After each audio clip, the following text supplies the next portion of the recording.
اس قوم کا آغاز ہی اقرا سے ہوا تھا۔ سامعین کرام، جناب لائق صدر اور مہمانان گرامی، 21ویں صدی میں تمام زبانوں کے ساتھ ساتھ اردو کو بھی بہت سارے نئے چیلنجز درپیش ہوئے،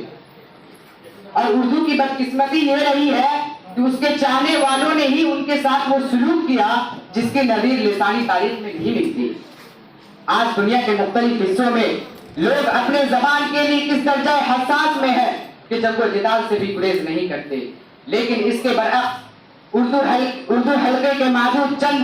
کے سوا بہت کم ہی لوگ ہیں جن کو اپنی زبان سے اس درجہ محبت ہو تو خود اردو کے شیدائی ہوں، اور ان کی نسل بھی اردو لکھنا پڑھنا سیکھ کر اردو کی نمائندگی کر سکے۔ سامعین کرام،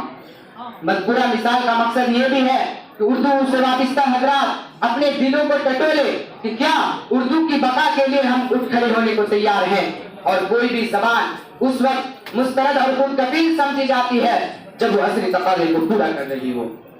سامعین کرام، اردو کا ایک دور ایسا بھی رہا ہے جب اس کی شیدائی متحدہ بھارت کے تمام ذی شعور افراد تھے۔ ہر ہندوستانی اردو میں گفتگو کرنا، پڑھنا، لکھنا باعث فخر سمجھتا تھا، اور شاید یہی دور اردو کا نقطہ عروج تھا۔ سامعین کرام، اسی طرح تمام یونیورسٹیوں، کالجوں اور اسکولوں کے وہ اساتذہ جن کا بظاہر اردو ادب سے کوئی تعلق نہیں، لیکن ان کی اردو زبان مادری زبان ہے اور وہ اس سے والہانہ محبت بھی رکھتے ہیں، تو انہیں تو اپنے اپنے مضمون سائنس، ٹیکنالوجی،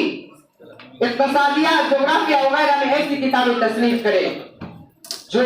طلبہ اور عام اردو داں کے عصری علم میں اضافہ ہو، اور ان کی کتابوں سے اردو کی اشاعت سے وسیع ہو۔ اردو محبت، پیار، یکجہتی کی زبان ہے، اردو محبتوں کو جوڑنے والی زبان ہے، اس لیے چاہیے کہ ہم سب مل کر اردو کے لیے کام کریں۔ آخر میں یہ باتوں پہ اپنی بات سنوں۔ السلام علیکم۔